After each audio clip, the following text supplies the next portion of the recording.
Okay, I'm going to start the cloud right now, and let's start YouTube.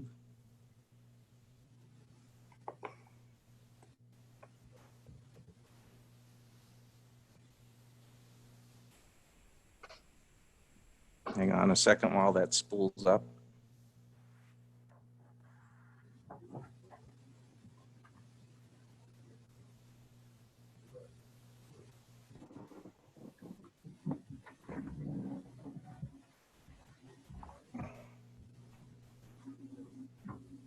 Sure, we also link to this on the Facebook page so people know where to go. I think we had it out on the minutes, and there's a direct link. Yeah, So they know where to get us. And we are up. it says we're live on YouTube right now, Stuart. So I'm Yes. seeing on my screen. Yeah. I'm just waiting for it to show up on my other screen, but I think we can go ahead if you want. Oh. All right, we're Okay. showing live. Ed, are you ready? I am. All right. Yeah, I'd like to call the meeting to order at 7:07.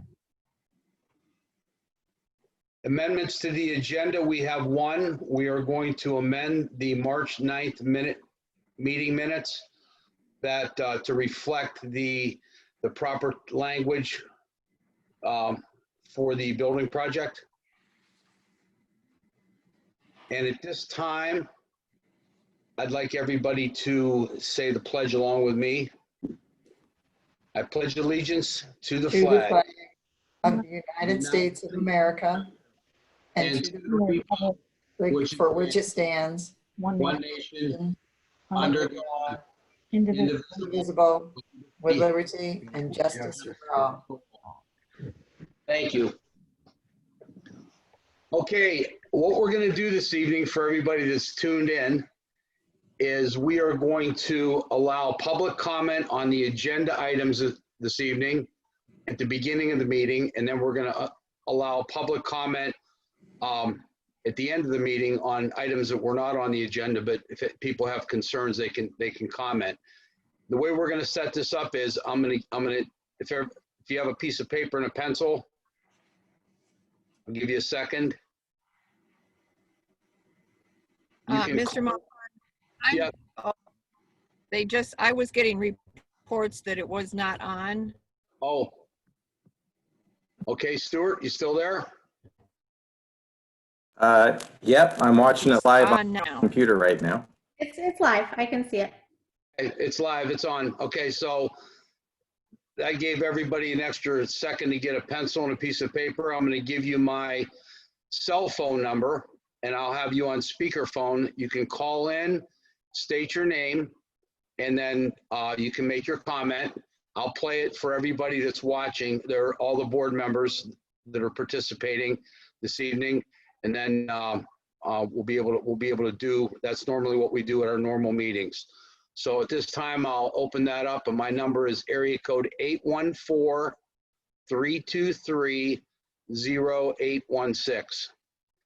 814-323-0816.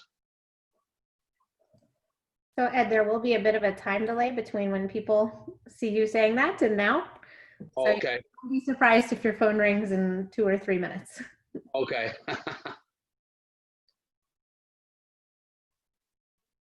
Well, since we're in the middle of the coronavirus pandemic, we could probably are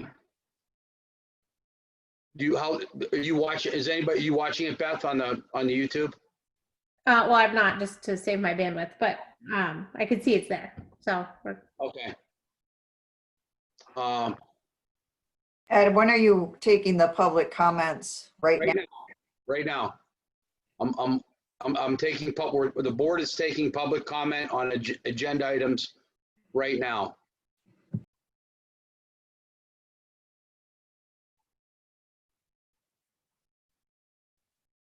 Stuart, are you observing this? You watching the meeting? Is it so was that the comment section? Did that come over to the YouTube? Yeah, it comes over, but there's about a 2-minute delay from when you speak until it gets processed and sent out. Okay. Let me know when it's been processed and sent out.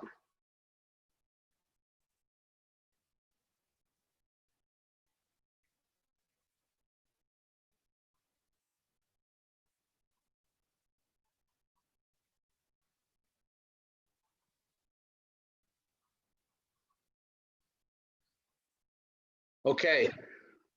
So we'll give the folks that are participating a minute to shoot us any questions that they might have or comments. And we can always jump back in.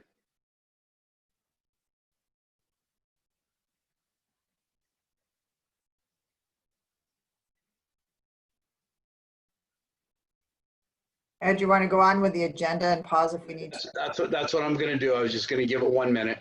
Okay.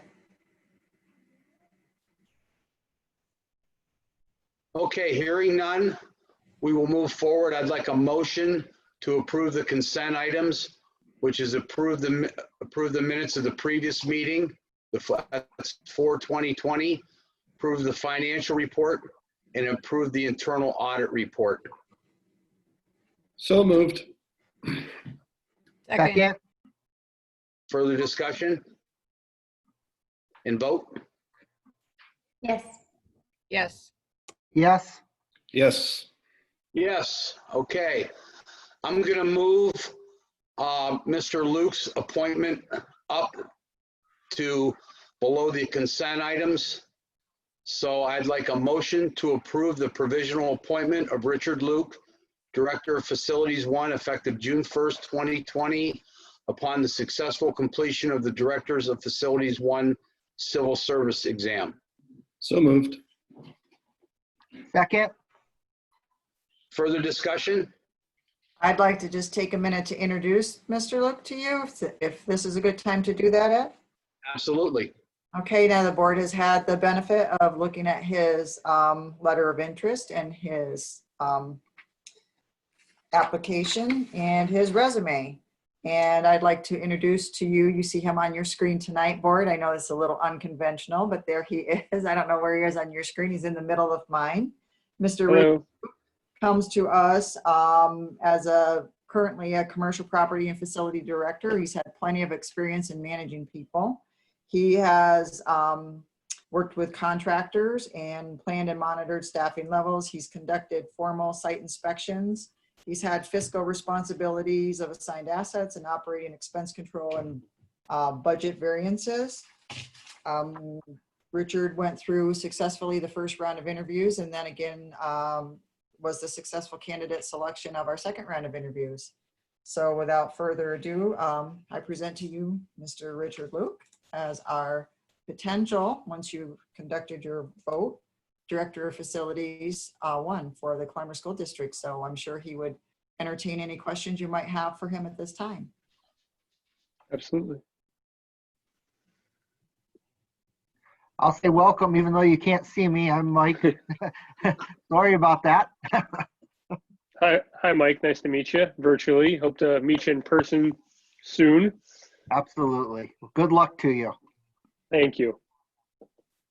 Richard, welcome aboard. I've had the pleasure of working for Richard on a couple projects, and I can tell you that I'm very happy to have Richard on board with us. Thanks, Ed. I appreciate that. You're welcome. Yes, welcome. Go ahead, Ben. I was just gonna say welcome. That's good. Thank you. Welcome the same. Thank Yes, you. Richard. Welcome to the team. Glad to have you aboard. I'm eager to get started, and I look forward to working with you all. Well, thank you very much, Richard. Does anybody have any other comments or questions for Richard? Just a quick one. There's an overlap time, right? Between, so Richard will have the benefit of working with Mark, right? Yes, he'll have a month, Beth. 1 month? Awesome. Start Okay. June 1st and Mark's last day is June 30th. Excellent. That's great. Mhm. Okay, anything else? And vote. Yes. Yes. Yes. Yes. And yes, welcome aboard, Richard. Thank you. You're welcome. Okay, Congratulations, Richard. Thank you, Karen. now we're gonna, did everybody get a chance to see the new revised agenda? Okay, so then next, we're gonna move reports up to the beginning of the meeting. And we'll start off with Luann with the business office report. And along with the business office report, Luann, we can also talk about the budget. Did we get a new agenda? I'm sorry, I didn't get anything. Posted to the website. Oh, okay. Basically the same, it's just the reports are at the beginning. Okay, Yeah. all right, no problem. Yep. Okay. So, just to kind of tell you where we are at currently, we are still closely monitoring all purchases at the district level. We have had a large reduction in requisitions, obviously, during this time period, but we are still diligently watching every penny that we are expending at this point in time. So I think now we can just talk about the budget. So I had emailed you all 3 potential budgets. We took an approach that President Mulkern directed us to take, which was to have 3 potential budgets. One with the first option being with the state aid run numbers that are currently available to us. Those state aid numbers are lower than what we first had when we first developed the budget back in March. Those numbers include what's called the Federal Restoration CARES Act monies. And so we looked at that and we made a budget based on those numbers. So I'll talk to you first about that one. With those numbers, which is a reduction in our state aid from the very first budget that I had given you, we did analyze that closely. We met, all the administrators met, and we discussed where we could potentially make some cuts and where we could potentially still be able to come in within our tax caps. So what you have in option 1 includes a recommended pay freeze for both unions. That includes our teachers union and our support contract union. It includes the elimination of 1 staff member. It also includes elimination of a new program that we are going to have for core reading development. That is not an elimination of an existing program that we have. So it's not something we're taking away from that we currently have. This was something that we had hoped to have for next year, but we are not going to be able to do that at this point in time. This new budget that under option 1 also includes an increase in our unemployment costs. I have received numerous letters from unemployment for many individuals that were part-timers for the district or on short-term assignment with us. Those would be our substitutes or other summer help that we might have had over the past. And so since we are self-insured, we will be responsible for a portion of their unemployment. So I increased that line to $50,000. We also had a discussion that we have a few students that we needed to place into BOCE services this next coming year. So that increased our BOCES line for educational purposes as well. So that budget you have in front of you, that budget is a budget developed that will be within the cap. And so I don't know if you can kind of look at what you have right now for the budget. With that particular budget, we would stay within our fund balance and we would be retaining 4.6% of our fund balance for the following year. I don't know if you want to ask any questions on each budget as we go along, or anybody want to chime in on what you want me to do, or you want me to go over all of the options? Why don't we go over all, unless somebody has a specific question on one of these, let's go over all the options and then we'll revisit them. Okay. One more thing I want to mention is that staying within the cap means that we are only increasing our tax levy by 0.83%. Okay, so less than 1%. Our tax cap is less than 1%. Okay. Okay, so then we looked at the second approach was something that was a reduction in the Federal CARES Act restoration. And our Federal CARES Act restoration, half of that number is $130,000. So then I needed to come up with $130,000 worth of cuts, additional cuts from option one. So that situation calls for the elimination of 2 positions, okay, including benefits, obviously, and related taxes. So with eliminating 2 more positions, I can cut approximately $170,000 out of that budget. So that's option number 2. If we don't, in fact, get 100% of the Federal CARES Act restoration money that is currently in a state aid run, okay?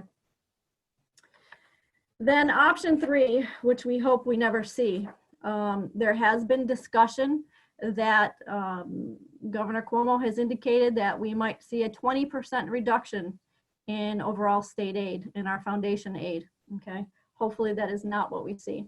So calculating 20% of our current foundation aid, according to the most recent run, would call for us to be eliminating $807,000 from our total expenditures. So to achieve close to 807,000, which I couldn't get quite to 807,000, so I'm hoping we don't actually ever go there. In addition to the cuts that I previously mentioned, which was 170,000, I can come up with another $502,000. The other $502,000 is made up of 4 more teaching positions, going half-time with one of our principals, reducing to just 1 guidance counselor, and then the related health insurance, FICA, and retirement costs related to those positions. In addition, I have come up with that we would have to eliminate some of our extra classroom activities. My recommendation would be that we stay with the extra classroom activities for grade levels 9 through 12 and student council. And all of the other extra classroom activities that we normally carry on would be frozen for 1 year at least. I am also recommending that we would eliminate JV sports for this coming year under this scenario. So with all of those cuts, that's only $672,000. We would still be short $135,000 roughly to get to the $807,000, a 20% cut in the state aid. We would still have some fund balance left based on what I gave for the fund balance number. I told you we're at 4.6% retained under option 1. Under this option, we would end up having to use more fund balance, and we'd only be at 3% retention of fund balance. So those are our 3 options that I've come up with so far. Thank you, Luann. Does anybody have any questions? And I know we have a lot. I would recommend to the board that we would have a budget workshop meeting sometime between now and what is it, May 21st is when we need to adopt this. Is that correct, Karen? We heard 2 different dates the other day. It was May 21st, and then I think, Beth, didn't we hear May 19th? Yeah. So, Yeah. I think she was trying to answer us, but she was muted. So, oh, Karen, we can't hear you. Sorry, I muted it. Let me look. I would recommend the earlier we adopt, the more time there is to be able to get all the documents out into the mail that we have to get out. Will the governor give any indication as to when he's going to do this, or we have to adopt a budget and then go from there? Luann, you want to answer that? Yeah, that we're not getting any more information about our aid at this point in time that I'm aware of. We were supposed to get new aid numbers last week. We didn't get them, and nobody has really discussed when they're going to release anything related to any changes in the state aid. So I think the best thing we can do is come up with the scenarios, okay, that we have. Go with whatever option you think is most reasonable, and then potentially have to adjust to the extreme as we find out more information, because I'm not sure we're going to find out a lot of concrete information. And with the fact that he's saying we're on a rolling budget, you know, we will have to probably be on a rolling decision as well, looking at this carefully, you know, week to week. Now, To can I ask answer- one question? And I just want to clarify. If we were to go with option 2, it says 2 teachers positions plus the one in option 1. So would that be 3 teacher positions? That's correct. Okay. I just wanted to make sure I was reading that right. Option And- 1 is 1 elimination. Option 2 really means 3. It's 2 additional. Okay, that's what and we're good with, we can do that. I mean, I understand we don't want to do that, but Karen, we could do that if we had to. Yes, and the deadline to answer Ed's question, the deadline to adopt the budget is May 21st. Okay. A public hearing, we have to present the budget hearing between May 22nd and June 2nd. And of course, we have that scheduled for June 1st. So, but in the end, Luann, when you talk about being flexible as we go, right now, I mean, the budget that voters vote on is the tax levy. And so we are, right? Or how much levy against them, so, or against us, taxpayers. So Correct. that means, ultimately, we're setting what our taxpayer revenue line item's gonna be, and that's the main thing, I guess, right? We're setting our expenditures. First of all, the expenditures are set. Once we set them, that's the maximum they can be. So, you know, these cuts that I'm proposing, we can't go back to putting them back in unless we have an additional unknown revenue source that comes in somehow. So the budget with the expenditures is the max that we can Save, spend. so we can always spend a lot less, and that's how we would save. Exactly. So the point is developing these potential cuts in advance is helpful should we have to make that decision fairly fast. So if we went with, oh, sorry, Beth. Oh, If no, we went with option 1, that puts the expenses into the budget, but we can cut them at a later date. Is that correct? That's correct. Okay. and ideally, we would at least set a realistic school year by September start. So we, September start, yeah. I mean, we're not gonna wanna cut something in the middle of the year kind of thing. Correct. Okay, I think that was the main point, I guess, is that watching what other people are doing around the county, it sounds like people are doing both. They're going 20% reduction to be ready, but then, you know, today somebody adopted a budget, you know, with just meeting the revenue that the state's already saying. And Dr. O'Rourke has recommended the 130 number. Does he recommend that we do that, or is that like we should plan? He's recommending from what I've heard, and Karen can correct me because she's in the meetings with him, but from what I've heard from other business managers is that they are preparing for everything. So there's preparation for if we only get 50%, and there's preparation for if we only get 20%. Not everybody is adopting at, you know, half or 20% or anything like you said. Every district will go with what they think is reasonable at this point in time, and you know, if they're comfortable with closely watching how things play out and are willing to make quick decisions. That's why if we have the data ready now, we know what our quick decisions have to be. We'll make them as we have to. Right. So what would your recommendation for us, Luann, be? For me, I would say let's go option 1 and just watch it carefully. And if we have to have these emergency cuts that I would say are emergency, you know, starting with option 2 is the least of the dramatic, then we are ready. We're ready to do it. Are we? Well, clarify from Mike on option 3. the first part would really be 3 teachers, correct? Option Five. 3, Option 3, option 3 is really 7 teachers. right, 4 at the end and but 3 under the first part would be really Yep. 3 or 1 above and then 2 Right, and 4. So it's total of 7 teachers. 7, correct. Okay. Well, that being said, then is there Plus the guidance counselor. I want to add to that. So I mean, somebody might be looking at the guidance position also as a teaching position because it is under that contract, but it is an additional position. So 8, Okay. if you're going by contract. Are we allowed to talk about the recommended eliminations for option 1, the 1 teacher position? when you say, are we allowed to talk about it? Clarify that. We identify how we're going to cover, I guess, the gap that happens when we don't hire or don't have a teaching position anymore. That would be an executive discussion for a personnel matter, right? Yes.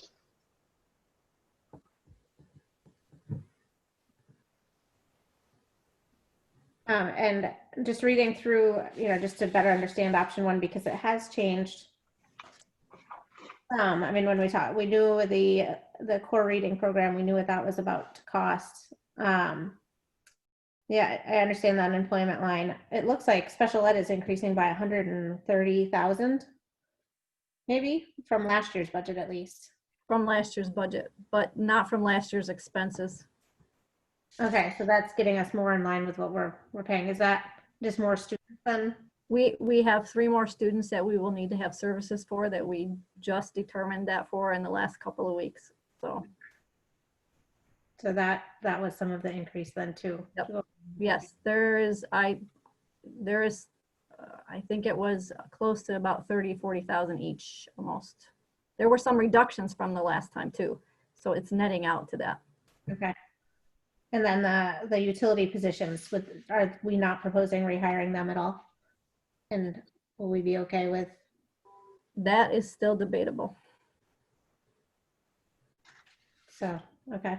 Are they in the budget then? They are currently in the Okay, budget. all right. Okay. But that might make up the rest of my shortfall if we have to, potentially. That I have on option 3, that not the rest of it, but a portion of it. Right. Because those are a lot lower positions as far as pay scale.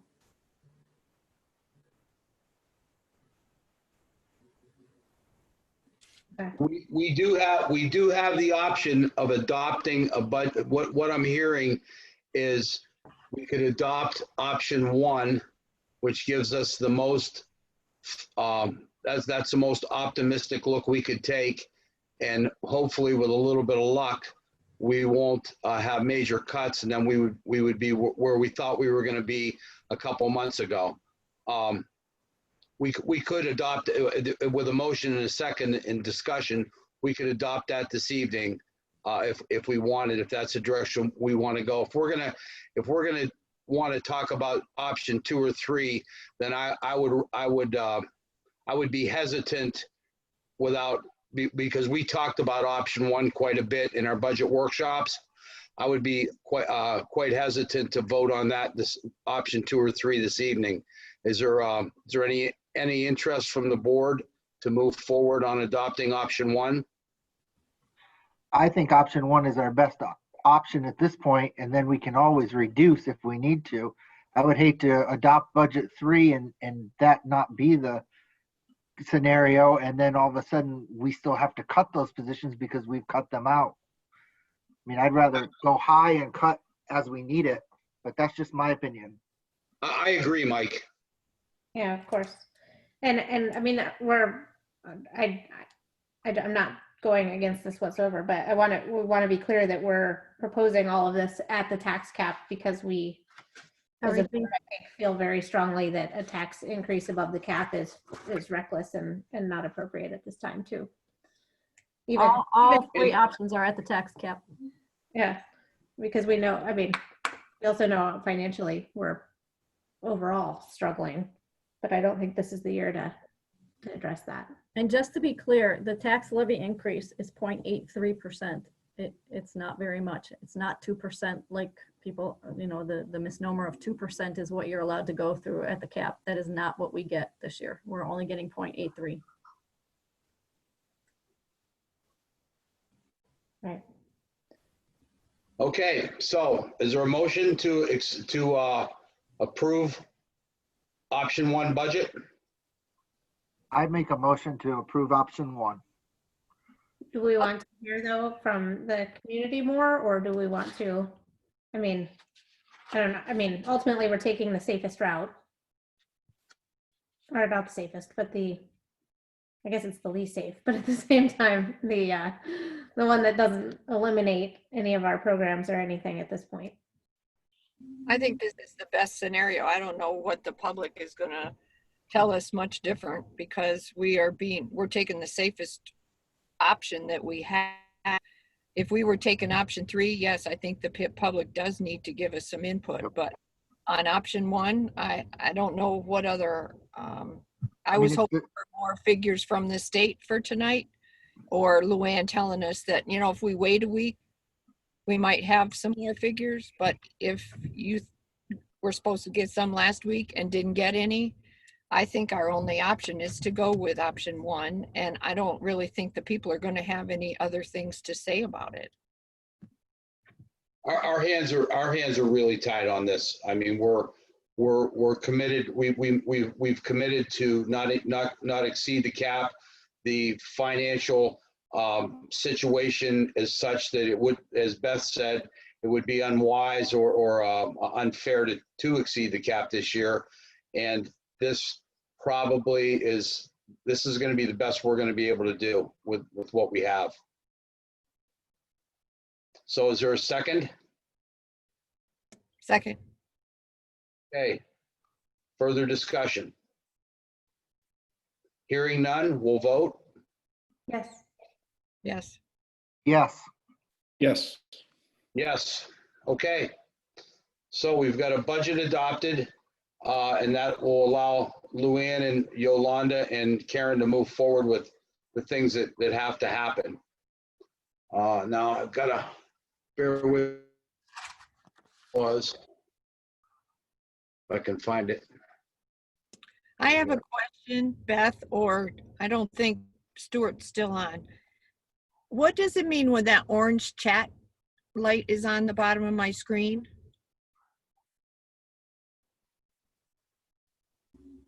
Can't hear you, Beth. That means somebody put in a comment. If you click on it, you can see the comment that was made. Okay, I have 4. Yeah, it's telling us that the feed is working. So Stuart's giving us some feedback that the feed is going and that people are viewing. Okay, So, thank you. Sorry, I didn't know what that meant. Yeah. Am I supposed to click on it? You can. It'll pop up a new window. Ah, okay. Got it. Sorry. That's all right. Okay. Anything else, Luann?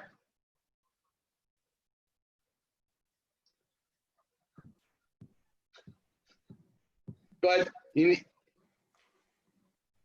You're muted. Okay. I'm muted, or Luann? Luann is Luann, you're muted. muted. I think I'm. I finally got unmuted, so, but Am I I? want to be unmuted now. Okay, hold on. We might. Excuse me for 1 second. You're not on the internet, are you? Okay, make sure you're not. Okay, because I've got this all loaded up. Okay, can you guys hear me now? Yep. Yes. Good. He was on the internet. Okay, we're gonna do our board reports now, and I'm gonna start off with a couple things. The consolidation committee that started working on taking a look at what the financial ramifications would look like if Sherman and Panama and Clymer were to merge. I think that everybody's seen their letter, and I would, if I was able to, which I think I can, I'd like to read that, but while I'm looking for that, trying to get back to that, the gist of it is, oh,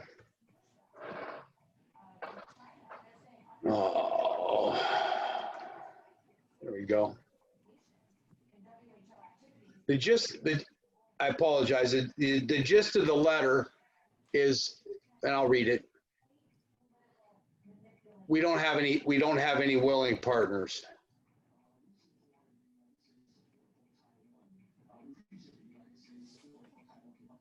So this letter is dated 4/20 of 2020 to the Board of Clymer Central School. Our board appointed group has met on 4 separate occasions since our appointment on March 9th, 2020. We've evaluated Dr. Tim's report that was issued in January, reviewed the letters received from both Sherman and Panama declining further consolidation discussions, discussed preliminary 2021 budget figures supplied during your budget work session, and researched and discussed various consolidation options. Based on the current financial crisis of Clymer Central School, we make the following recommendations to the board. We recommend the board come together and assume a united position and notify the voting public of said position. We recommend the board immediately mail a newsletter to all residents of the district, inform them of the financial difficulties facing the district by summarizing the Dr. Tim's report with a focus on recommended tax increases to simply sustain the status quo. We believe the newsletter should also include documentation to support how inequities in New York State school aid have contributed to the financial distress, which I'm going to expound on as soon as I'm done with this. That's my commentary. We recommend the board honor their previous commitment made in the spring of 2019 of not exceeding the tax cap for this budget year. With the tax cap set at 0.83, future budget cycles will require double-digit increases due to the inability of a 0.83 increase to keep pace with the financial needs of the district. It is the group's belief that continuing to increase taxes, particularly above the tax cap, is not a sustainable model and creates financial uncertainty and community distress each budget cycle. And then number 4, we recommend the board immediately have the CCS business manager develop approximate tuition rates for our high school 9 through 12 or 7 through 12 students, with tuition to begin September 2022 or sooner. This report should also include potential savings to CCS district and effect on taxes. The group's belief is that with a successful tuition agreement, both academically and financially, a pathway to consolidation could be established.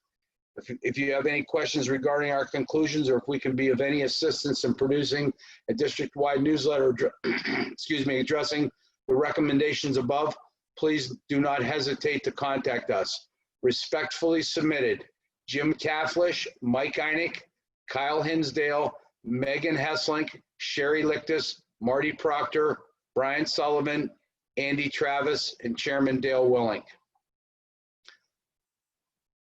I want to thank that group. We asked them to produce this quickly, which they did, and they put a lot of work into this, and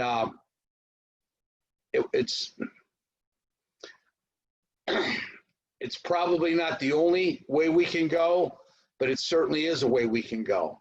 But for right now, my recommendation to the board is that we work our way through this budget cycle, that we work our way through the hiring of a new superintendent, that we get a clearer picture of what next year is going to be like.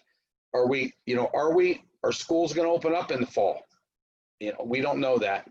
And there may be a lot of work that we have to do along with the administration and staff to get ready for this fall. However, our financial problems are not going to go away. So I would recommend that we table this discussion as far as tuitioning or merging or annexation or what have you until September 1st. And then when we get to September 1st, we need to make a decision, as this group has recommended, as to which direction that we want to go. When we commissioned this group, that was prior to anybody having any understanding of what this pandemic was going to be like. And if you remember, that was in an open public meeting, which we haven't had for a while. So we need to keep focused on basically the crisis that is at hand, but we cannot forget that that we need to deal with this. The second thing I have, and I'm kind of making this my personal crusade, is the foundation aid formula that was mentioned in this letter from Dale. The fact that we have not had a substantial loss of students since 2005, and our enrollment has remained relatively static, when many districts, including many districts in our county, have lost students, but the aid formula is still mostly based on enrollment. So we are receiving our fair due on the state aid formula. However, many districts are receiving aid for students that they do not have, and that puts us at a disadvantage. And it also creates a situation where our students are being discriminated against because they are not being provided the same academic opportunities as other students in the state of New York. And the state of New York is who sets this. I've been in contact with NYSET, NYSBA, thank you, NYSBA, and they are aware of it. They know it's a problem, and they've had some discussions, but they haven't gotten real serious about those discussions. But rest assured, we are not the only school in the state of New York that's bringing this to their attention. And I believe there's going to be action on it soon. So hopefully that will get straightened out. The last thing that I want to mention is, as we move forward as a board, we need to keep in mind that there's not going to be any solution that's going to be suitable 100% to everyone in the district. There's going to be people that are going to want to go a different direction. However, I believe that being, and I believe we've done a very good job of this, being transparent and making sure that what we say is factual. When the time comes that people have to make tough decisions, people in our district are capable of doing that, and we'll be able to move forward. With that, I would like to, let me get back to where I was at. As much as I don't like, as much as I say I don't like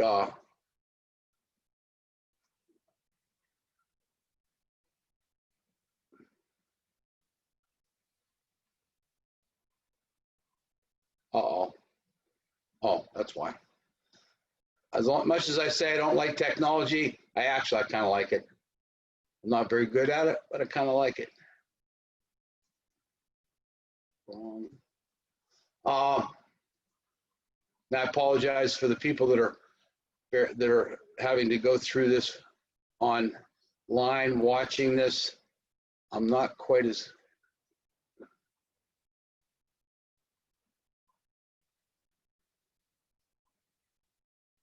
good with this as I thought I was, but I know I got it here somewhere. There it is. Okay, so we'll move on to the board reports, and I'll start off with David. Do you have anything? I have nothing this week. And Mike, I have nothing. Carol? I just want to report that I attended a webinar the other day on the vote and the dates, and once again, a lot of uncertainty and how this is all going to work. But it was very informative, and but I'm not sure that nobody knows all the answers, but it was informative. So I guess that's all I have right now. Okay, and Beth? Sure, I always like to talk. First, thank you to the committee that spent time looking at tuitioning, consolidation, and had to make a recommendation that they felt was the next best option. I continue to say, and I think you sort of echoed this, but we have to have a yes vote, and the yes vote has to be one that we get 50% or perhaps 60% of our public to agree with, depending on which option it is. So in September, when we pick this back up, I hope we, or the board, my seat's up for election, so we'll see on that, but I hope we as a board, to take the time to really look at all of the options and compare it to the tax increase and give our voters the chance to decide by way of, voting with a small school as the option still, while also knowing without being able to fund the small school, we're going to have to make some choice. So, I hope in September that it's a look at what I'd say are four options, although consolidation by a merge is not really an option right now. So that would leave tuitioning, annexation, or funding the small school, keeping CCS as is. So I think there's a lot of work to be done, but I definitely agree that now is not the time. We've got to survive the COVID response. So all of that. Ed, are you going to talk about our superintendent search too at some point? Say it again? Will you discuss the superintendent search? Yes, I am going to talk about that. Okay, and Yolanda's kindly going to talk, I think, about the vote. So the things that are on my mind, I attended the webinar with Carol as well. And it's a moving target. Everything is changing quickly, but Yolanda is doing a great job of trying to keep us on track with all the new directives as they come. So thanks, Yolanda, for all of that work. I know it's a lot. So, and other than that, I always like to talk about how homeschooling is going, because it highlights, I think, all of the work that administration and staff and teachers are really putting into this weird time where we still have to take care of our students and try to make sure that they, stay on task and stay up to standards so we can be successful when we start back up again together. So, again, great job by everybody that's working hard on that. It's Teachers Appreciation Week. I'm glad that the mugs looked great. So congrats to everyone on getting it this far. Hopefully the end is in sight. Okay, thank you, Beth. Mr. Mulkern, I never can remember everything at once. Can I speak again? Yeah, you're lucky, because I can't remember hardly anything ever.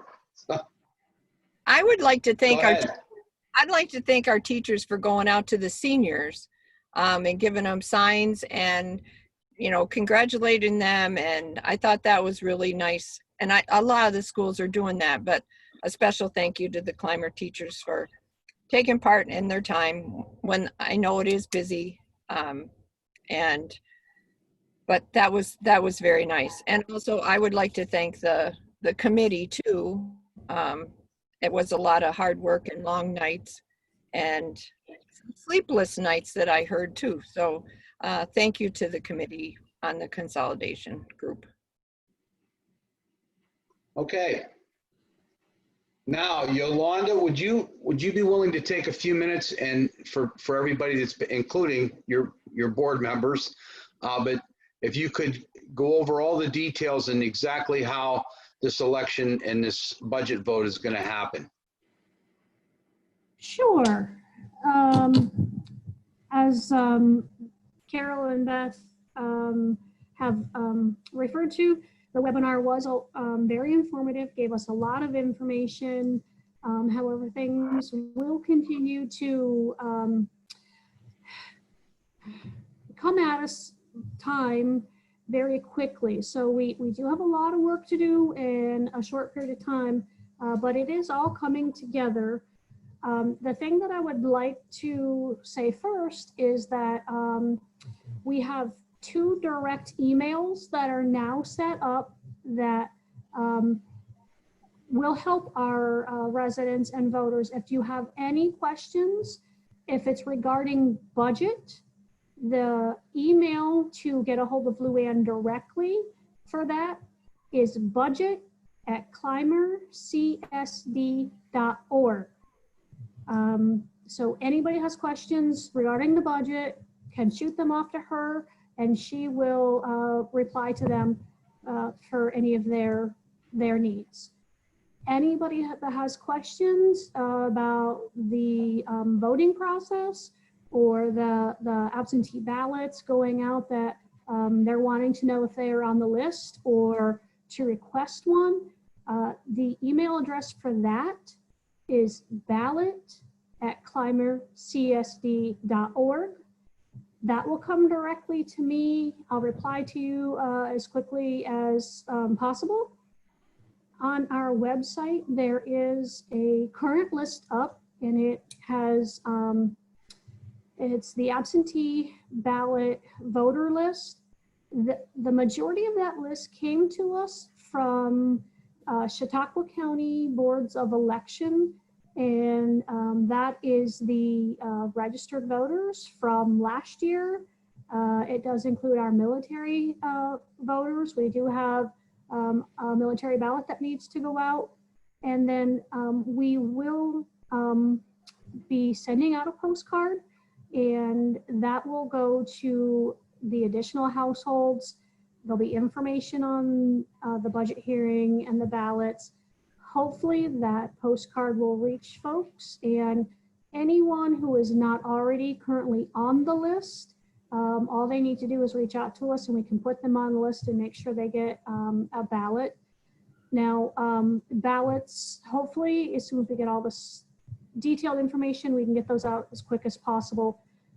There is a deadline. All of those ballots need to be back to us by 5 p.m. on June 9th. 501 does not count. Your ballot will not be acceptable at that time. We are setting up a ballot box outside the district clerk's office that will be secured.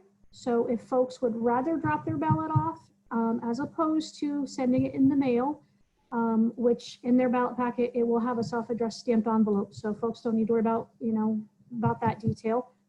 So they can send it back or they can drop it off.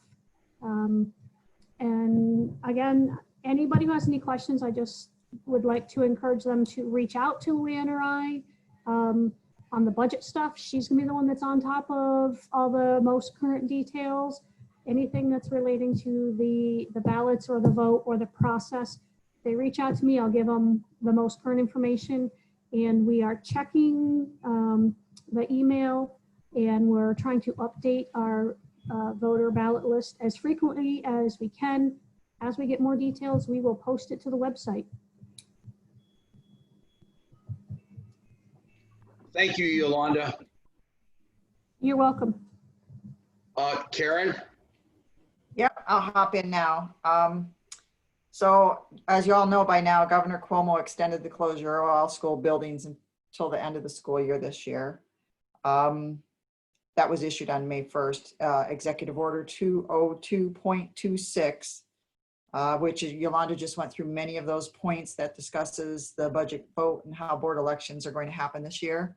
As she said, all voting is going to happen via absentee ballots. And I'm not sure, Yo, if I heard you say if anyone wants to contest whether a voter is qualified or not, they are able to do that.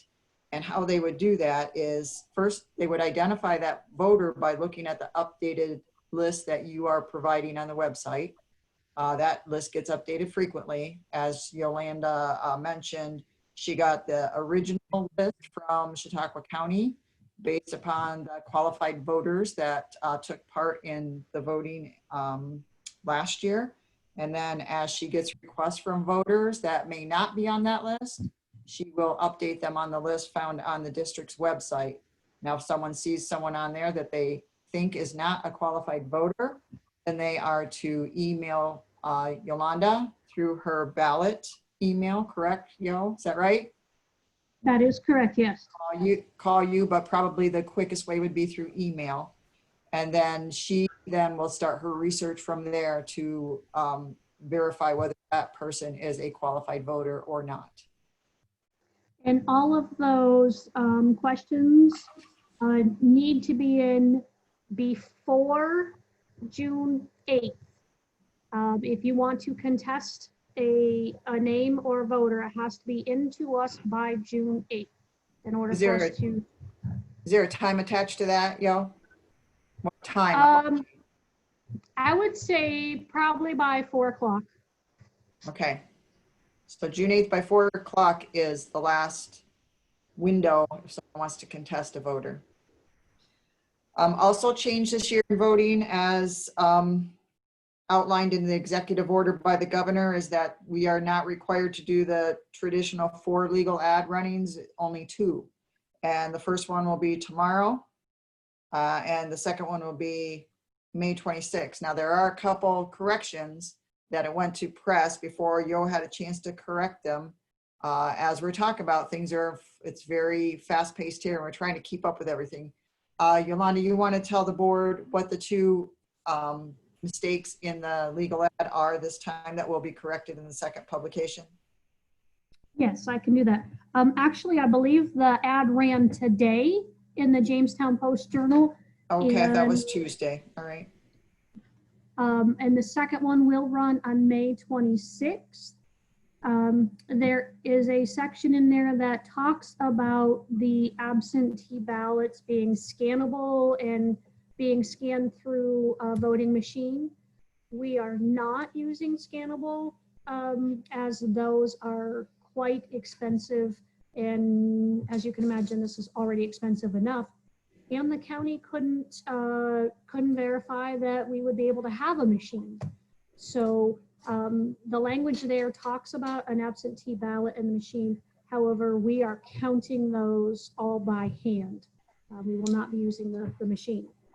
And the other language referred to actually Beth's seat, and it talked about that where it would commence on June 1st.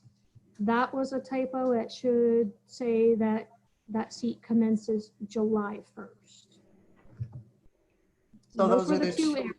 Yep, those are the 2. So be aware of that if people ask you question board. Those are errors and they will be fixed in the second publication. Can I ask if there have been many people that have posted to run for the seat?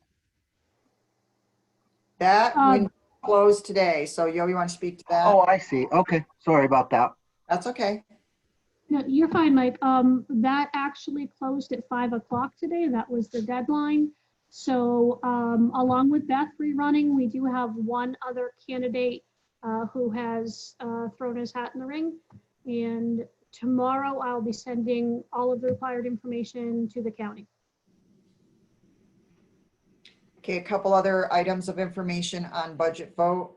Copies of the budget must be posted to the website and available to residents beginning May 26th and all the way up to the vote of June 9th. And interestingly, oh wait, one more thing, districts must transmit their property tax report card to State Education Department by May 22nd. And this is an interesting thing, interestingly enough, is that in the governor's executive order 202.26, there is no provision for a revote stated in there. So that will be something, if districts need to revote, that will have to be amended to the executive order. Okay, the rest of my report deals with pretty much we're ongoing with things that you've already familiar with. Social isolation remains in effect. We're continuing to comply with all the directives from the CDC, the Department of Health, and the Governor's Office, along with State Education Department. Whenever possible, essential staff are to work remotely. We are trying to see to that make that happen. Any work on site is only to perform the essential functions of the district. Remote instruction is continuing. Meal preparation and delivering meals is continuing, and sometimes materials as well.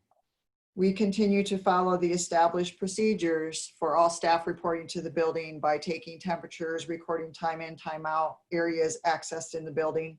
And then we're keeping track of that, and each area that staff has visited or been in is deep cleaned each time. And appreciation to our maintenance department who's helping us comply and keep up with that. And I'm looking at the rest of my notes here, and I think I have covered everything that I needed to tonight. So Ed, back to you. Thank you, Karen. Brianne? All right. I think Kirby and I are going to tag team this a little bit again, as usual. Kirby, do you want me to start or do you want to start? Well, let me go over a few things first, Bree, and then I'll turn it over to you. Okay. One of the things I shared with you at the last meeting was that we contacted all of our teachers, and I asked for a 10-week pacing guide, something that would show us what material would be covered each week through the end of the school year, since we weren't going back to the building. Those pacing guides were done exceptionally well, and I meet with the teachers every week, and that's a very valuable thing for me to keep on top of what's going on. And I got to tell you, this staff is doing a remarkably fine job. I mean, they are really all over it. They're staying right up to speed with the pacing guides. When things need to be adjusted, they make it. When kids need to be contacted, they send emails, they call home, they contact parents. They're doing everything possible to get our kids ready for the fall, and I couldn't be more proud of them. Another project that we're working on for the end of the year is an awards assembly. You know how kids always look forward to that. So I've asked each grade level to look into a way to provide them with their students with some sort of a recognition for the work that they've done so far. And I'm looking forward to seeing what that's going to look like. We talked about it last week, and this week coming up, I'll get more information. Another challenge we've had is grading. As you can imagine, it's very difficult to provide any type of letter grade or even measure of standards when you have such a diverse group that's participating in the activities. And we have to also be sensitive to those kids who don't have access to some of the resources the other kids have, or don't have the support from home. So that's been one of the major challenges. And it's really been a big deal for the high school, because as you can imagine, those courses have to be accounted for. And this is where I'm going to let Bree talk a little bit about it, because she's done an exceptional job of researching this, forming a committee, and I want her to tell you about the good stuff that she came up with. Go ahead, Bree. So some of you are parents, and you might have seen this document be sent home. We mailed this home last week. But Kirby is right. I had a committee of, well, I meet with my teachers weekly too. So I asked teachers, what are we thinking? What are we, let's talk about this and hash this out. Incorporated our counselors into this too. I met with other principals in the area. I mean, this has been an ongoing concern for everybody in New York, actually nationwide, really. But so we took a lot of consideration of what other districts were doing, especially ones that are similar to us. And we came up with a no harm policy, where we really wanted to make sure kids are not being harmed based on this crazy situation. So we formed a document that was sent home to everybody explaining fourth quarter grades and also the end of year grades. So that was definitely time consuming. We spent a good, probably 3-4 weeks on this, going back and forth, making sure we're getting input from teachers. Us admin met together, counselors. So that was very time consuming, but important. We didn't want to just send something out. We wanted to make sure we were adhering to what we thought was fair to our kids, and really trying to utilize the no harm policy, where we want to help kids show, demonstrate their knowledge of what they've been able to do, and understand that if kids couldn't demonstrate that, they shouldn't be punished for that. So we need to formulate, what's our plan moving forward for some of those kids. So with that, now that that's out there, this week I kind of pulled back with my typical meetings with staff, and I'm meeting more at a one-on-one basis to discuss each kid, to talk about, okay, here's where they are, who do we need to work with, what we need to develop an individualized plan for certain kids so that we can really use this last time we have to try to get their grades up if needed. So that's really what I'm working with on this week. I had a couple meetings this morning and pulling in my special ed staff to be part of those meetings as well. So I think that's the biggest obstacle we are all facing and students are facing right now. They want to know where they stand and, what's happening. And of course, we don't always have all these answers, but I think that grading piece, I think we made the best decision we could with what we have and knowing we're trying to stand with kids. So I don't know what else I'm not sure if we're going to post this on our website. We had talked about this, Karen. We could if we wanted to, so it's out there. But it was mailed home to all the parents. Right. I know that at state level, at my level, there is a huge concern and still continues to be a huge concern that because of the equity component, as Bree was describing it, we have so much more control over the delivery of services and instruction when students are in our building. Delivering instruction remotely makes it much more difficult to gauge as to how much support, how much available resources students have equally across the board. So big concern in making sure, which was what led us to the no harm decision for the fourth quarter. And evaluating our students. Right, and we wanted to recognize those kids that are really working really hard during this remote learning. They're doing all they can, so they shouldn't be punished either. So they should be recognized too. So trying to find that balance is tough. So we thought this would be the best way where we're really just not trying to harm kids. So that's where we went with that. It was definitely time consuming, and I mean, we're still working on it because this is guiding our decisions now moving forward to the rest of the year of what supports we can give some of those kids that might need a little bit more help, a little bit more time meeting teachers in small groups. So that's going to continue on. And of course, everybody wants to know when our last day is. We don't know that yet. We have to wait on guidance, but we're still plugging away. So we're still learning, still teaching. Some other things I wanted to talk about. Carol had brought this up with the senior recognition with the sign delivery and the caps and gowns. That was great. That was very positive. A lot of fun to be a part of that. So it was great to see some smiles from staff and students especially. Glad we could make some of their days. That was great. We do have a committee now that's been formed for a little while for graduation. So we are having a graduation. It's not going to be your typical graduation, but we are still going to make sure we celebrate those seniors. So we have that committee in place, and we've pulled in our senior, our vice president and our president. So we have Connor Beal and Emily Perry on that with us as well to kind of formulate some of those discussions and plans. So that's great. It's great to get their input. And again, we're kind of pacing ourselves and waiting for the possibility of maybe some guidance coming forth where some of the restrictions might be lifted a little bit. Because to make a decision now, if the governor were to come at the end of the month and say such and such is allowable now, then we've shut the door on that. So we want to make sure that we give every opportunity a chance in case some of the restrictions do let up a little bit. So we're able to have the best kind of celebration and ceremony we can for our seniors. Yeah, I think that's everybody wants that. Everybody wants the typical graduation. We get it. We just have to follow the rules. So, we're hoping for the best, but kind of planning for the worst at this point. let's see, I'm trying to think of what else I need to talk with you. Oh, we're still planning our academic excellence tonight. I was lucky enough to be calling a few parents about this today. That was great. That made my day today. So we're, like Kirby had said, they're going to do some sort of recognition. Well, we're doing the same thing, high school. We're going to stick to the June 1st deadline, or have that same event that night, but it's going to be a little bit different. It's going to be a virtual thing. So there's going to be some prep kind of happening before that date and time, but we're still going to make sure we're honoring those kids. So look for that to be coming out too. That's going to be great.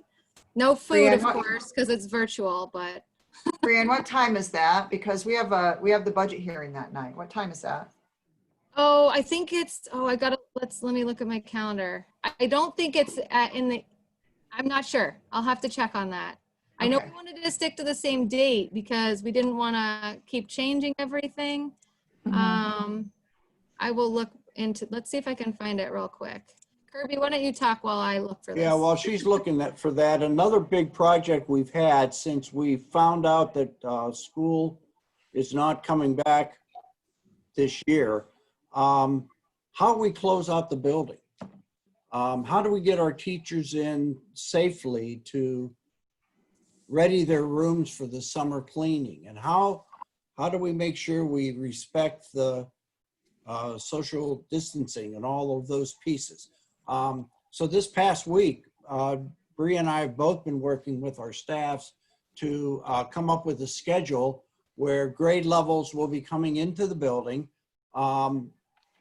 spaced out so that we don't have any problems going through the procedure of temperature, logging in, recording where they're going, taking their temperature when they leave, all of those procedures to get their rooms ready. The other challenge we have is that when the kids left on the 13th, a lot of lockers still have a bunch of stuff in them.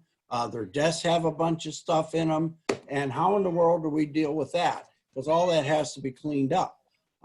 So we're working with our teacher assistants and our teachers to clear those lockers, and we're bagging in these big garbage bags all of stuff for each individual student to make sure that everything that they had is going to get back to them. So all of that's going to be happening. All of the room cleaning and locker cleaning and all that is going to be happening the rest of this month. And then when we find out when our last day is going to be for school, we'll back up from that on our food delivery days to get all this stuff back to the kids, along with having them return to us their Chromebooks and all of their devices, because we don't want to lose them either.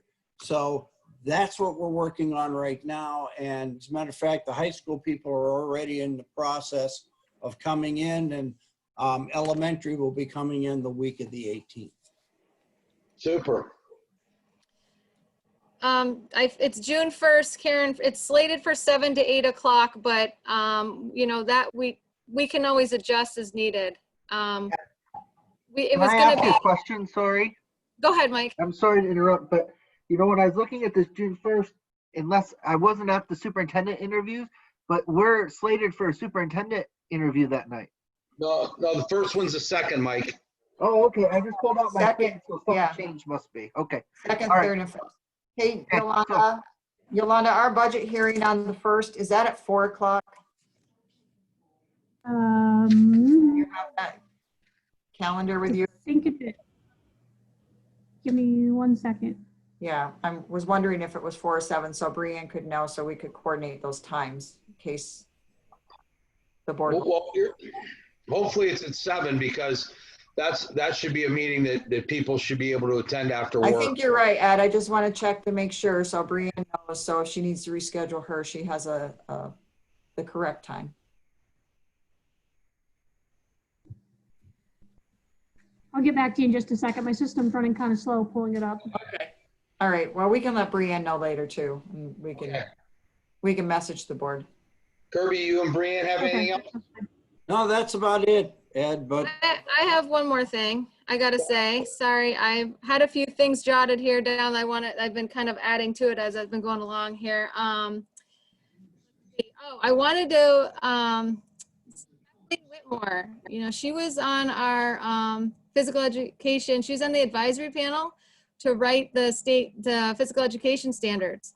So she was on the panel, and her name is listed on the acknowledgement section. So I think that's pretty awesome. Great job, Kathleen. Her name's out there, and Climber on there. So I think that's great. I wanted to throw a little praise her way. So other than that, I'm excited to recognize some kids here and get these fun activities happening, even though it's not exactly the way we wanted, but I'm looking forward to getting some fun events for them. So that, I think, is all I have. Okay, thank you. On behalf of the board, you guys are doing a great job. Thanks, Ed. Thanks, Ed. You're welcome. Mr. Mulkern? Well, I was just gonna say, now, before we move into the new business, and we have a couple things we have to do. Does anybody else have anything they'd like to throw in, add? I Yes, would. yes, Carol.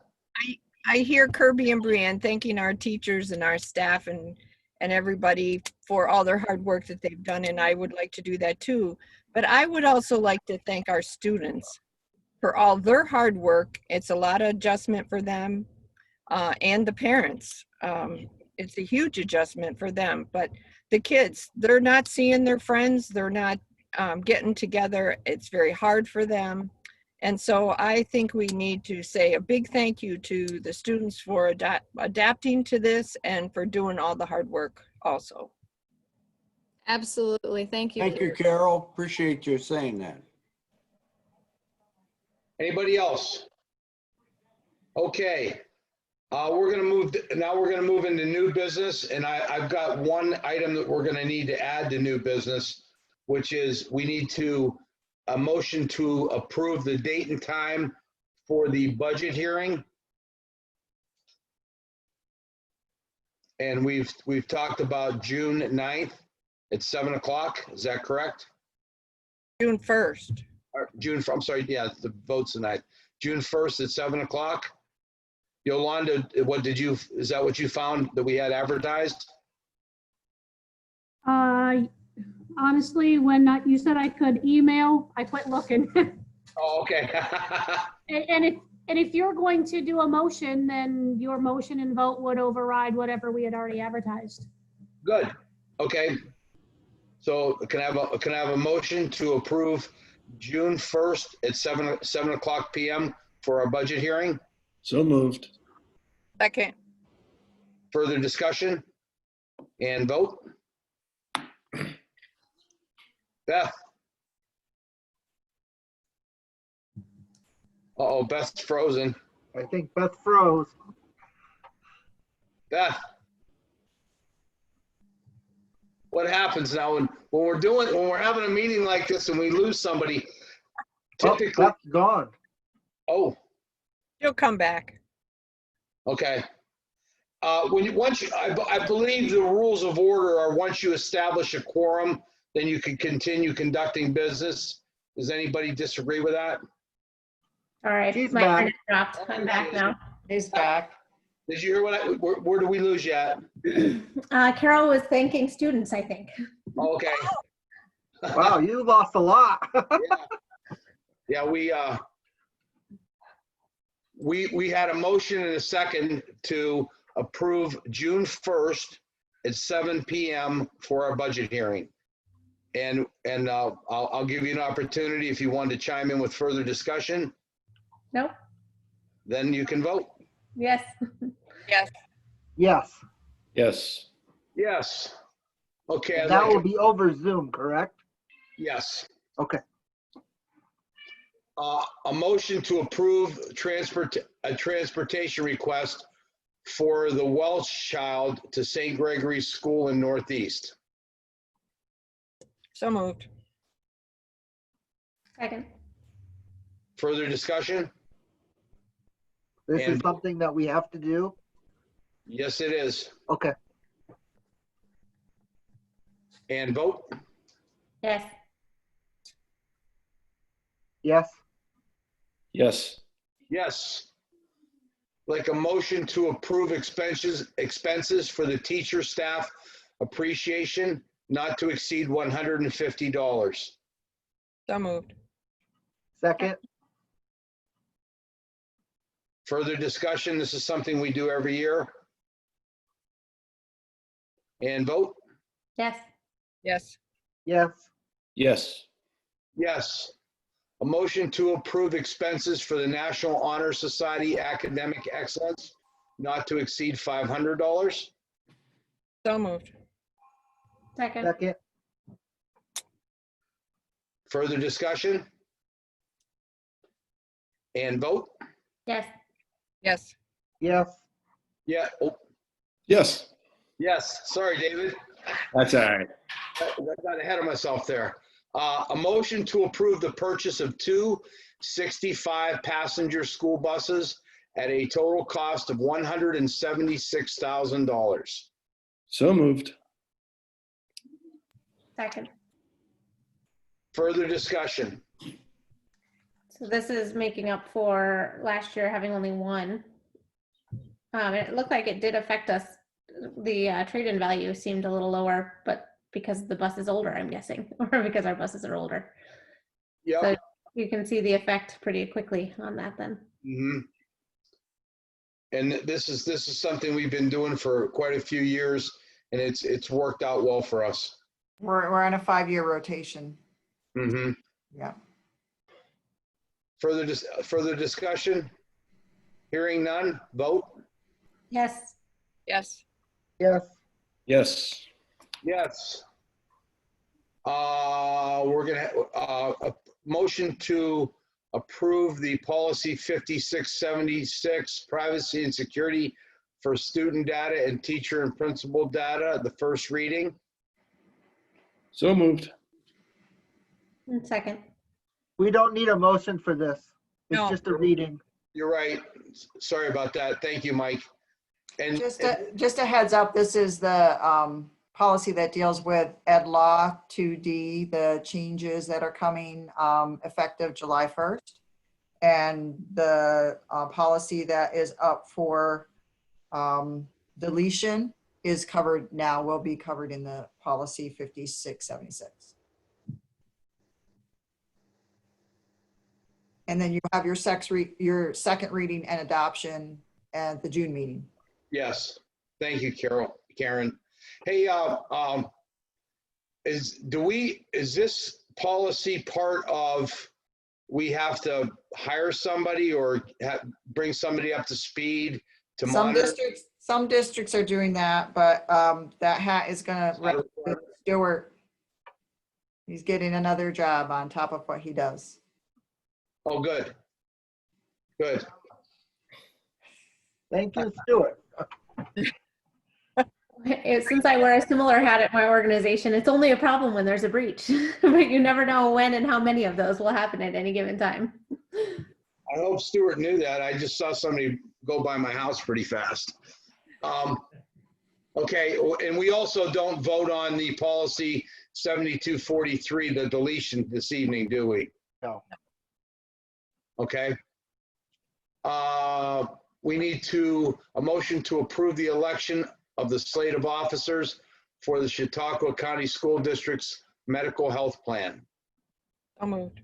Second, Further discussion? Hearing none, vote? Yeah. Yes. Yes. yes, yes. Yes. Yes.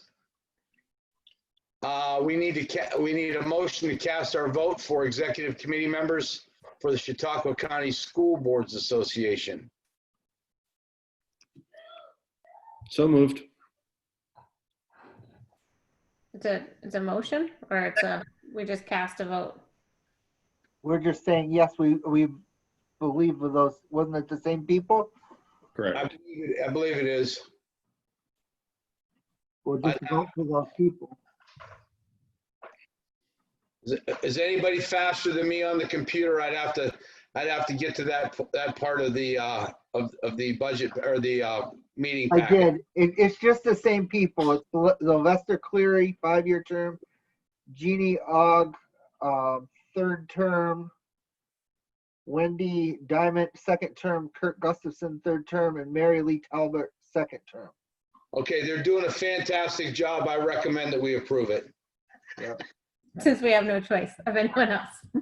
No, You can put somebody else in there, but you don't have, if you want. I say we just go with it, but that's, do we have a first or second? Yolanda, do we have a motion and a second for that? Yolanda? If it was in there, I lost it between Okay. all the I conversations. make a motion. Okay, we got a motion by Mike. Is there a second? second, Okay, let's not discuss it anymore. Vote. Yes. yes. Yes. Yes. Yes. And we've already reviewed the 2021 budget options, and we've approved a budget, so we can go past that. And we've moved Richard Luke's personnel appointment up to the front, which means that we're almost done. I don't believe we have any matters to go into executive session this evening over. Ed, Karen? did you give a report on the superintendent or an update on how our search is going? I'm gonna do that right before I take comment. Oh, perfect. No, Ed. nothing for executive session tonight, Ed, to answer your question. Okay, Hey, Ed, do you want to do anything official with tabling the focus group report till September 1st, or is that we're just going to let it lay until September 1st? well, I don't know that we're gonna table there. We're gonna take that matter under review, or we're gonna review that. I don't think we're gonna take any action on that though until after September 1st. Okay, just wondering. Anybody a parliamentarian more than me? Do we need to do anything with that or not? Carol? Yolanda? We rightfully should table it until September 1st meeting or September meeting, not September 1st, but until our September board meeting, because it was on the agenda and it has been submitted. So I believe we should table it. Okay, that's fair enough. Is there a motion to table that? So moved. Second. Further discussion? I would like it to say Oh. back to the agenda and our first meeting in September of 2020. I think you kind of cut out on that a little bit, Carol, at the beginning. I would just like to make sure it's in the motion that we readdress that at our first September 2020 meeting. Okay. Anything else? And vote? Yes. Yes. Yes. Yes. Yes. Thank you for pointing that out, Dave. Before we take any public comment at the end of the meeting, I'd like to let everybody know where we're at in the superintendent search. We looked at I believe 8 to 10 resumes and applications. We whittled that down to 5 that we interviewed. Of the 5, all were qualified. All the candidates were good. I know that several people in the community expressed to me their concern about whether we would get good candidates to come to Clymer, and we've gotten some good ones. We've whittled that down to 3 in our next round of interviews, which are also going to include interviews with the focus groups, with Karen, with Yolanda, and with I believe on those dates. Is that correct, Luann? Yep.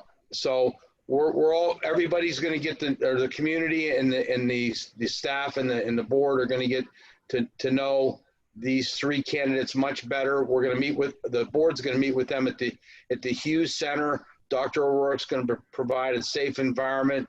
We'll have something light to eat with the candidate, and then we'll ask the candidate to give us a hit the ground running speech and what they would do if we hired them to be our superintendent in Clymer.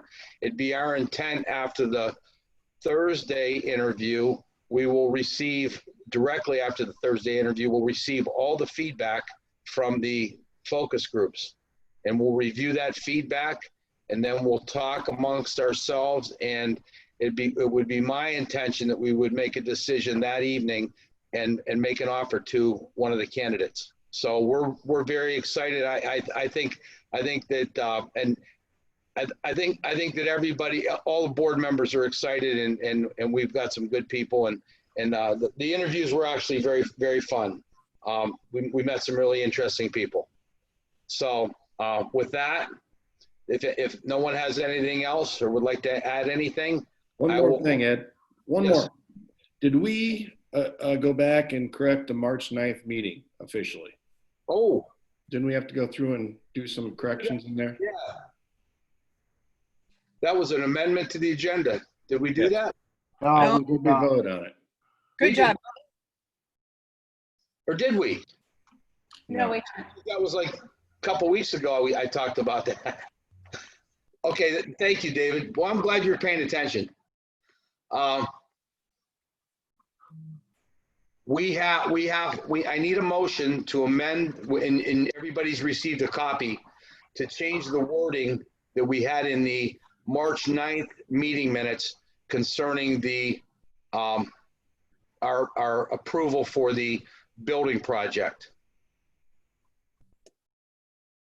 I need a motion to amend the minutes to So read it.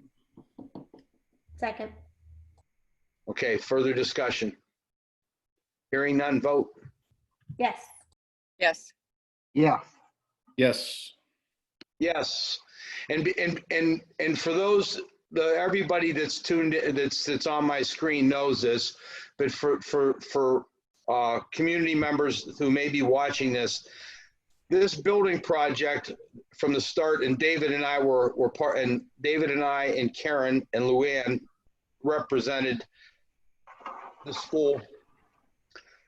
It was from the inception, the project was, we asked the architects to only include safety and maintenance issues.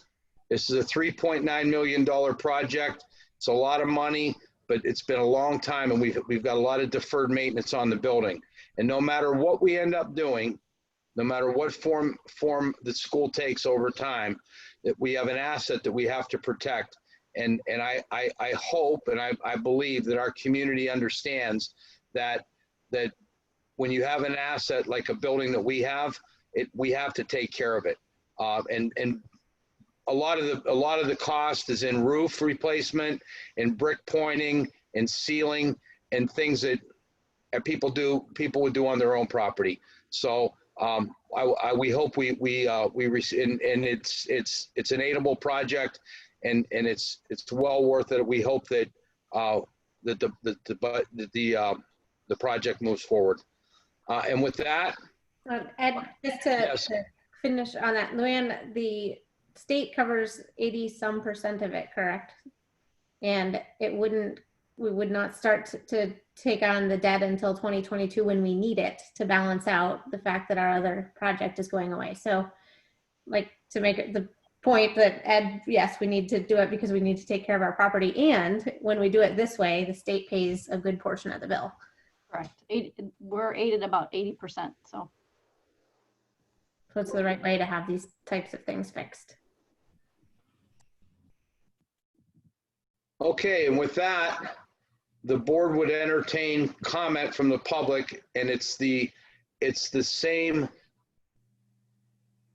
phone number as I announced at the beginning of the meeting, 814-323-0816. And when we did it last time, I think we're a couple minutes behind. So so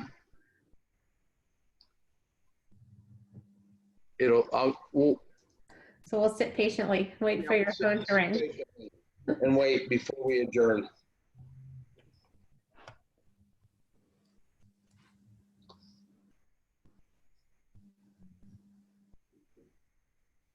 While we're waiting, can I ask, since I wasn't able to attend those interviews, what is it, 7 p.m. that we'll be meeting on the 2nd, 3rd, and 4th? 6 p.m. 6 p.m. For Okay. a socially distant, they have a large space, so they're able to keep everybody apart and use gloves for dinner service and make sure we're following all the guidelines. That is the 2nd, 3rd, and 4th, correct? Yes. Tuesday, Wednesday, Thursday night. Thank you.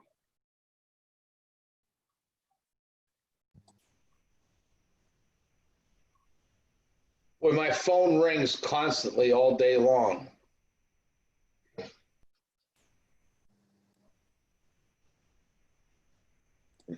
You have your ringer on, I hope. I do. Kirby, call me so I don't feel lonely.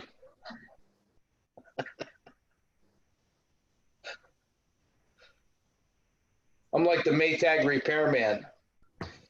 I bet Beth's too young to know that commercial. That's a I'm good not that thing. young. You don't remember the Maytag repairman, do you? No. Kirby does.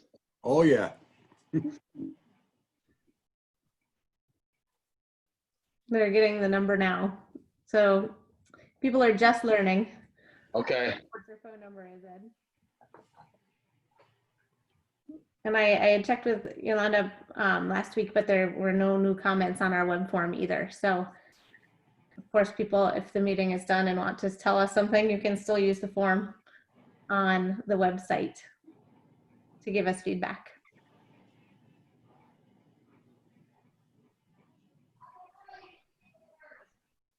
Okay, my wife said she's gonna call me to see if it works. I'm not gonna put the conversation on speaker. Oh, it works.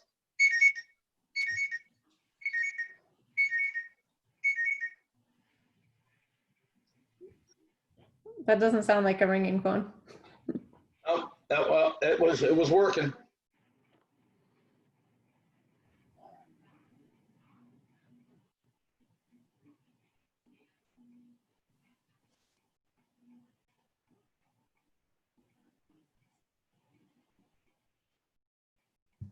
Boy, this is anticipation, huh?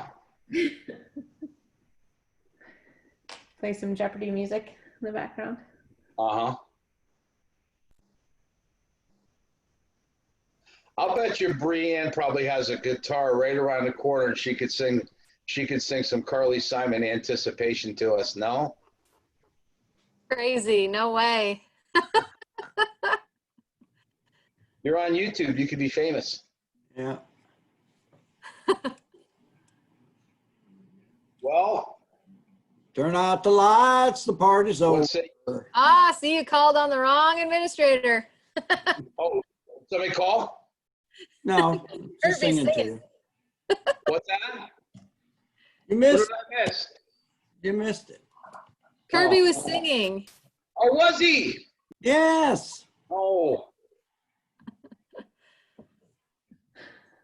Okay, well, what do you guys say? Motion to Turn out the adjourn? lights, the party's over.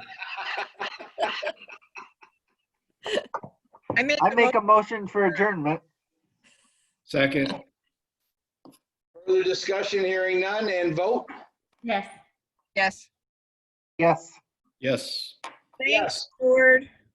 Yes. Thank you, Stuart. Great job. Thank you. Thank you, Good guys. night, Nice everyone. Thank you, Stuart. We'll See ya. Night. Good night. Goodbye. Night.